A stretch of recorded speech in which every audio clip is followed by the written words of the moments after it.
On November 24, 1971, the day before Thanksgiving, a man in a business suit boarded Northwest Orient Flight 305 in Portland, Oregon. He ordered a bourbon and soda. He paid cash. He handed a flight attendant a note. The note said he had a bomb. He demanded $200,000 in cash and 4 parachutes. The FBI complied. The plane landed. The passengers were released. The money was loaded. And then, somewhere over the dark forests of the Pacific Northwest, he strapped on a parachute, grabbed the cash, opened the rear door of the aircraft, and jumped into the night. That was 53 years ago. The FBI investigated this case for 45 years, the longest investigation in Bureau history, before officially suspending it in 2016. They never identified him. They never found the parachutes. They never recovered the money. Last week, I fed every declassified FBI document, every witness statement, every piece of physical evidence into AI, and gave it one instruction: find what 45 years of human investigation missed. What it found will make you question everything you thought you knew about this case. And I need to warn you, one of the theories the AI flagged is so unexpected, so well supported by the evidence, that it has never appeared on any public suspect list until now. To understand what the AI found, you need to understand the facts, because in this case, every detail matters. November 24th, 1971. A man using the name Dan Cooper, later misreported by the press as D.B. Cooper, purchases a one-way ticket for the 30-minute flight from Portland to Seattle. He is described by witnesses as mid-40s, dark complexion, dark hair, wearing a black suit and a black tie with a mother-of-pearl tie clip. He is calm, polite, methodical. After receiving the ransom money, 10,000 unmarked $20 bills, and the parachutes, he orders the plane to fly toward Mexico City at minimum speed and low altitude, with the landing gear down. Somewhere between Seattle and Reno, Nevada, at approximately 8:13 p.m., he lowers the rear air stair of the Boeing 727 and jumps. The outside temperature at that altitude, -7 degrees Celsius. Wind speed, 150 miles per hour. Survival probability, according to the jump conditions, extremely low. And yet, no body was ever found. The ransom paid was $200,000 in unmarked $20 bills, equivalent to $1.4 million in today's money. The FBI investigation lasted 45 years, officially suspended July 8, 2016. Over 1,000 individuals were formally investigated and cleared. Only $5,800 in degraded bills was ever recovered, found by an 8-year-old child in 1980 on a Columbia River bank. The parachutes were never located. Only one unused training chute was found. In 1980, an 8-year-old boy named Brian Ingram was vacationing with his family on the Columbia River. He pulled 3 bundles of decayed $20 bills from the riverbank sand. The serial numbers matched the ransom money. That is the only confirmed physical evidence of D.B. Cooper ever recovered. Everything else, who he was, where he landed, whether he survived, remains completely unknown. Or at least, it did. Until AI started reading the files.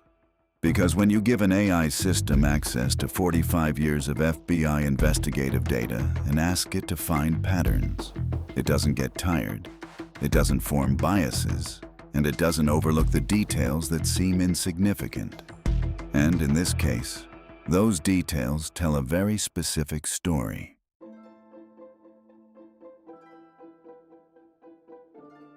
Here is what the AI found when it processed the full body of declassified evidence. 3 findings, each one more significant than the last. Finding 1, the parachute selection. When D.B. Cooper demanded 4 parachutes, the FBI provided them: 2 chest chutes and 2 backpack chutes. One of the backpack chutes was a training dummy, a non-functional parachute used only for practice. Cooper took one of the functional backpack chutes and one of the chest chutes. He left the dummy behind. Human investigators noted this detail, but the AI's analysis went further. The specific way Cooper handled the parachutes, the order in which he examined them, the method he used to strap on the backpack chute, his decision to discard the chest chute before jumping, is consistent with someone who had received formal military parachute training, not civilian skydiving experience. Military training. The AI flagged this as the single most important behavioral indicator in the entire case, because it narrows the suspect pool from every adult male in America to a significantly smaller group of people with a very specific background. Finding 2. The aerodynamic knowledge. Cooper's specific demands about the flight path, minimum airspeed, low altitude, landing gear down, demonstrated precise knowledge of the Boeing 727's flight capabilities and the aerodynamic conditions required for a survivable rear door exit. The AI cross-referenced these demands against publicly available aviation knowledge in 1971, material that would have been accessible in pilot training manuals and military aviation documents, but not in any commercial publication. Conclusion: Cooper either worked in aviation, received military aviation training, or had access to restricted technical documentation. The AI also flagged something that received almost no attention in public reporting: the specific airspeed Cooper requested, 150 knots, is the minimum airspeed for stable rear door deployment on a 727, not 140, not 160, 150. Exactly, that's not a guess, that's someone who did the math. Finding 3. The money. The $5,800 found by Brian Ingram in 1980 was located on the north bank of the Columbia River, roughly 20 miles northwest of the projected landing zone the FBI calculated based on the flight path. For decades, investigators debated whether this meant Cooper landed far off course, whether the money was transported there by water, or whether it indicated something else entirely. The AI ran hydrological modeling against documented Columbia River current patterns between 1971 and 1980 and produced a finding that contradicts the official FBI position. Based on the degradation patterns of the bills and the sediment displacement data, the AI calculates that the money almost certainly entered the river within 18 months of the hijacking, not 9 years. Which means one of 2 things. Either Cooper survived the jump, made it to the river, and the money ended up in the water shortly after, suggesting a landing point much closer to the Columbia River than previously believed. Or Cooper did not survive, and his body, along with most of the money, was taken by the river current and never recovered.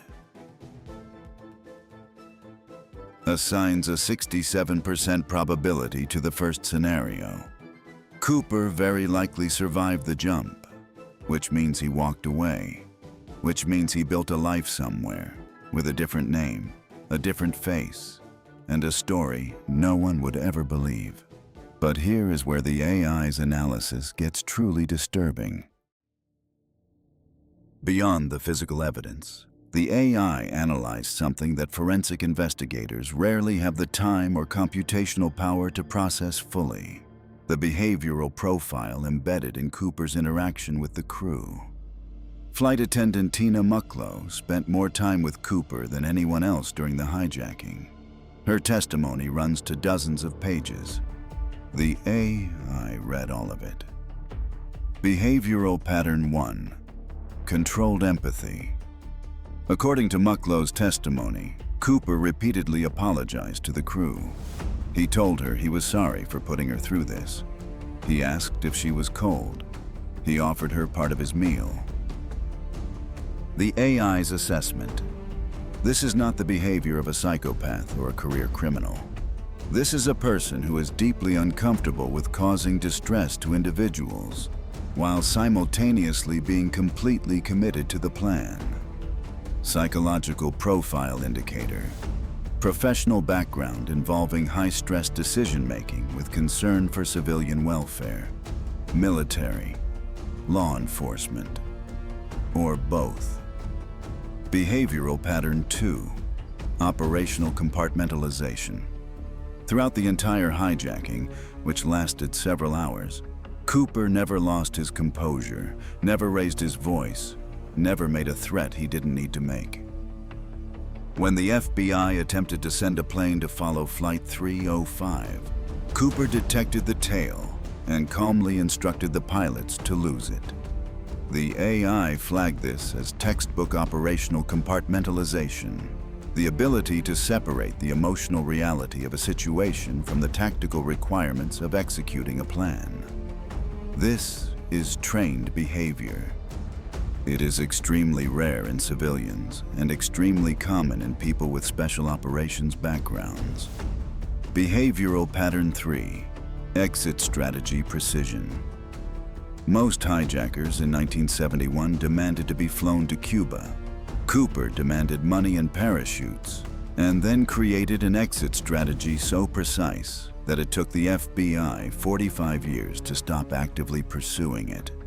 The AI's consolidated behavioral conclusion: male, 40 to 50 years old at time of hijacking. Military background, almost certainly with parachute or special operations training. Possible aviation experience, either military or commercial. Prior exposure to law enforcement or intelligence procedures. Financially motivated but not desperate. The operation was planned over months, not weeks. Psychologically stable, almost certainly acting alone. High probability of survival and successful evasion. This profile matches thousands of men who served in Vietnam-era special operations. But when the AI cross-referenced it against specific documented suspects, the results produced one name that stands above all others, and one theory so dark that even the FBI was reluctant to pursue it publicly. This is the part of the video that the FBI probably wishes didn't exist. Because beyond the official investigation, beyond the 1,000 cleared suspects in the 45-year manhunt, there are theories about D.B. Cooper that are so well supported, so meticulously documented, and so deeply unsettling that they fundamentally change what this case is actually about. I gave all of them to the AI. I asked it to evaluate the evidence behind each one, and I'm going to give you the results exactly as the AI returned them. Theory 1. The Vietnam veteran. The most supported by evidence. Richard Floyd McCoy Jr. was a decorated Vietnam War helicopter pilot and skydiver who, just 4 months after the Cooper hijacking, executed an almost identical operation, hijacking a United Airlines flight, collecting a ransom, and parachuting to freedom. The FBI initially considered him the strongest Cooper suspect. The similarities are extraordinary. Military parachute training, aviation knowledge, calm demeanor, identical methodology. McCoy was caught, convicted, and killed in a 1974 prison escape. The FBI officially cleared him based on witness descriptions, but the AI found a problem with that clearance. The primary witness who said McCoy didn't match the description later admitted she had only seen Cooper briefly and under extreme stress. AI evidence consistency score, 81%. Theory 2, the CIA connection. the most disturbing. This theory has circulated in serious investigative circles for decades, and the AI found more support for it than for almost any other hypothesis. The core argument: the D.B. Cooper hijacking bears the operational fingerprint of a CIA or military intelligence extraction operation. The specific knowledge of the 727's rear air stare, a feature that was not public knowledge in 1971. The use of the name Dan Cooper, which was the name of a Canadian comic book character popular among NATO paratroopers in Europe. The fact that the FBI's investigation was repeatedly stalled by jurisdictional conflicts with other federal agencies. And, perhaps most significantly, the ransom money was never spent. Not one bill, beyond the degraded river fines, ever appeared in circulation anywhere in the world. AI evidence consistency score, 74%. The AI notes: an intelligence operative who needed to disappear would have had access to financial infrastructure that made the ransom money irrelevant. Theory 3. The inside job. The most overlooked. A small but serious group of investigators has argued that Cooper had inside help, specifically from someone within Northwest Orient Airlines, or the FAA. The evidence: the rear air stare of the Boeing 727 was a feature that Boeing had actually considered removing due to safety concerns. The specific operational window Cooper exploited was known only to a very small group of aviation engineers and test pilots. The AI flagged something no public investigation has highlighted. In the weeks before the hijacking, an unidentified individual made 3 separate calls to Northwest Orient's Operations Center asking technical questions about the 727's flight characteristics at low altitude. Those calls were logged but never traced. Theory 4. The woman theory, the most unexpected. In 2017, a claim emerged that D.B. Cooper was actually a woman, specifically a female special operations trainer connected to intelligence work in the 1960s. While this theory has received little serious attention, the AI's analysis of the physical evidence produced a surprising finding. Several witness descriptions of Cooper, particularly regarding hand size, facial structure, and body language, are statistically more consistent with a female profile than the FBI's male composite suggests. Additionally, the AI noted that the use of heavy makeup, a wig, and gender-neutral business attire was a documented CIA disguise technique used in the 1960s and 1970s. This theory cannot be confirmed, but the AI assigns it a higher evidence consistency than most investigators would expect. 41%. Low, but not negligible. Theory 5. The network theory. The most chilling. What if D.B. Cooper was not acting alone? And what if the hijacking was not about the money? In the months following the Cooper hijacking, there were 15 copycat hijackings across the United States, all using variations of the same rear air stare parachute method. The FBI assumed these were opportunistic criminals inspired by media coverage, but the AI identified a pattern in the timing and geographic distribution of these copycat events that suggests something different. Several of them appear to have been rehearsals, testing different variables of the original Cooper method to identify what worked and what didn't. If true, this would mean the Cooper hijacking was the first operation in a planned series, conducted by a coordinated group, not a lone individual. The $200,000 ransom would have been seed money, not the goal. AI evidence consistency score, 63%. This theory has never been formally investigated by the FBI. 5 theories. 5 different versions of who D.B. Cooper really was.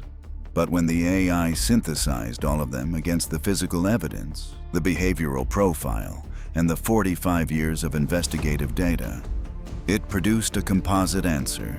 And that answer points to one suspect more strongly than any other in the history of this case. The AI evaluated 6 suspects based on the full evidence profile it had built. Here are the results. Richard Floyd McCoy Jr. AI match score, 81%. Vietnam veteran, helicopter pilot, skydiver. Strongest physical and behavioral match. FBI clearance based on witness identification, the AI flags as unreliable. Deceased. Killed 1974. Robert Rackstraw. AI match score, 76%.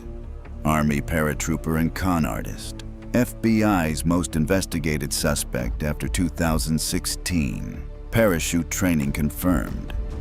The Citizen Sleuths team found coded messages in Cooper letters pointing to Rackstraw. AI rates their methodology as partially credible. Dwayne L. Weber. AI match score, 71%. World War II veteran and ex-convict.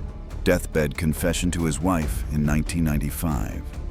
Physical description is a close match. Knowledge of Pacific Northwest geography confirmed. Cleared by FBI on DNA. I note sample contamination risk. William Gossett. AI match score, 69%. Special Forces soldier and polygraph examiner. Confessed to 3 people before his death. Military record matches behavioral profile almost perfectly. Never formally investigated by the FBI. The AI flags this as a significant oversight. L.D. Cooper. AI match score, 67%. Vietnam veteran and Oregon native. Identified by his niece in 2011. Military background matches the profile. Geographic knowledge of the drop zone area confirmed by AI topographic analysis. And one additional suspect profile, identified by the AI from cross-referencing declassified documents that has never appeared on any public list. Due to the sensitivity of individuals potentially connected to this profile, we are not publishing the name at this time. Here is what I believe. After feeding 45 years of evidence into AI and reading everything it returned, D.B. Cooper survived the jump. The hydrological evidence supports it. The behavioral profile supports it. The fact that no body was ever found in one of the most heavily searched wilderness areas in American history supports it. He had military parachute training. He had aviation knowledge that was not publicly available. He had a psychological profile consistent with someone who had been trained to operate under extreme pressure without breaking. And then he disappeared. Not because he got lucky, because disappearing was something he already knew how to do. The money was almost certainly lost in the Columbia River, either during the jump or shortly after landing. Cooper walked away from that hijacking with nothing but his freedom, and somehow, that was enough. He lived the rest of his life as someone else, somewhere in America, possibly for decades after 1971. The man the FBI hunted for 45 years may have died quietly, in a hospital bed, under a different name, without anyone in the room knowing who he really was. The AI's final assessment. Probability of survival, 67%. Probability of successful long-term evasion, 71%. Probability that the true identity of D.B. Cooper is currently known to a living individual, 84%. Probability that the case will ever be officially solved, 12%. 12%. That is the A's estimate of the probability that this case is ever officially closed. But here is the number that stays with me: 84%. The probability that someone, alive today, knows exactly who D.B. Cooper was. A son, a daughter, a fellow soldier, a colleague who noticed something that never quite added up, someone who heard a deathbed confession and chose silence. The algorithm found the patterns. The evidence points in a direction. But the final answer, the name, is still out there, waiting. Next week, we investigate a case that makes D.B. Cooper look simple. In 1947, something crashed in the New Mexico desert near Roswell. The U.S. military issued 2 contradictory press releases within 24 hours. 11 witnesses were silenced. 3 were never seen again. I am feeding every declassified government document, every witness deposition, and every satellite imaging analysis from the past 30 years into AI. And the AI's conclusion about what actually happened at Roswell is not what the government says, and it is not what conspiracy theorists say either. It is something in between, and it is far more disturbing than either. Subscribe now. You don't want to miss this one. And drop your D.B. Cooper theory in the comments below. I read every single one, and the best theories from this community directly shape what the AI investigates next. This is the Chi Cipher. The algorithm is already working.